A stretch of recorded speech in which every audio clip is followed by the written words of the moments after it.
Assalamualaikum warahmatullahi wabarakatuh. Apa kabar teman-teman semuanya? Semoga selalu dalam keadaan sehat dan bahagia. Nah, kembali lagi bergabung dalam channel Ngaji Bareng.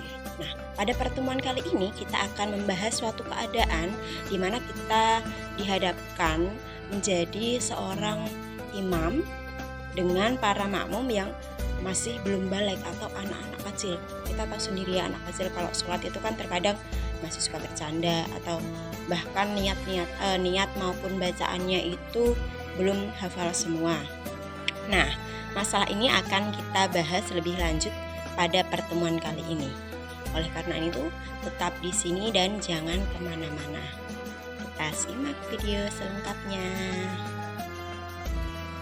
Halo teman-teman semua, bagaimana jika suatu saat kita dihadapkan keadaan yaitu kita harus menjadi imam untuk para makmum, yang mana para makmumnya ini adalah anak kecil yang belum balik.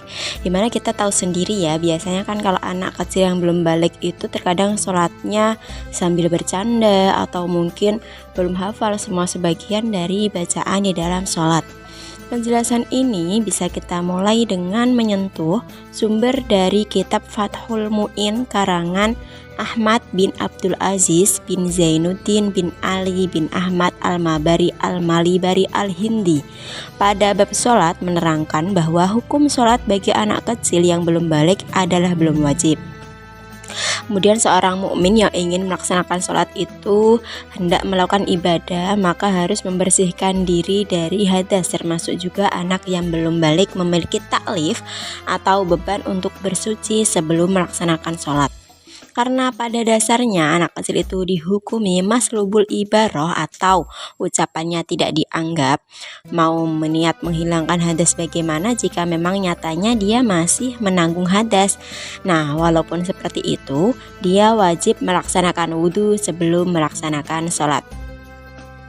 Kemudian dalam Al-Isnawi Al-Muhimmat fi Syahrir Raudhah wa Rafi'i juz 4 halaman 949 menyebutkan Bismillahirrahmanirrahim wa ahliyatas sholati bitamyiz fala ahliyatal lil majnun waswabiyil ladzi la yumayyiz wa hadza adharul wujuh, yang artinya keahlian sholat itu standarnya adalah tamyiz, karenanya tidak ada keahlian sholat bagi orang gila dan anak kecil yang belum tamyiz. Ini adalah pendapat yang paling kuat.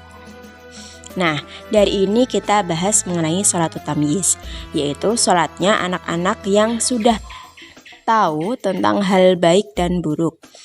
Namun standar tamyiz di sini bisa berbeda ya dengan dalam memberi standar itu sendiri. Nah, standar tersebut bisa dari tahu arah atau orang tamyiz itu adalah anak yang sudah tahu arah, atau ada yang punya standar bisa membedakan apa yang manfaat baginya dan tidak. Kemudian ada yang memberi standar bisa merawat dirinya sendiri, seperti bisa mandi sendiri atau istinja sendiri ya, seperti itu. Lah, sholatnya anak kecil yang belum balik dan sudah tamyiz itu hukumnya sah jika memenuhi syarat sah sholat seperti suci, wudhu. Nah, jika sholat maka itu hukumnya sah karena anak kecil sudah melaksanakan syarat sah sholat tersebut. Begitupun kita misalnya menjadi imam kemudian makmumnya adalah anak kecil, maka kita juga harus niat menjadi imam jika ingin mendapat fadilahnya sholat jamaah, yaitu mendapatkan pahala 27 derajat dibanding dengan sholat sendirian. Kalaupun kita sholat sendirian artinya tidak niat menjadi imam, tapi di belakang kita nih ada anak-anak kecil, yaitu tidak apa-apa ya, tapi gitu kita tidak mendapatkan fadilah sholat jamaah.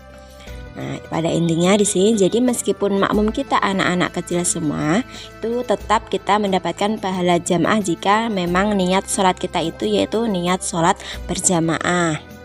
Nah, bagaimana teman-teman? Apakah sudah jelas penjelasan tadi? Ya, jadi memang kalau suatu saat nanti kok teman-teman dihadapkan dengan keadaan seperti itu ya, bagaimana kita menjadi imam dari anak-anak kecil ya, tetap niat sholat kita adalah niat sholat jamaah ya, walaupun mereka anak-anak kecil tapi hukum sholat mereka itu sudah sah dengan memenuhi syarat sah sholat.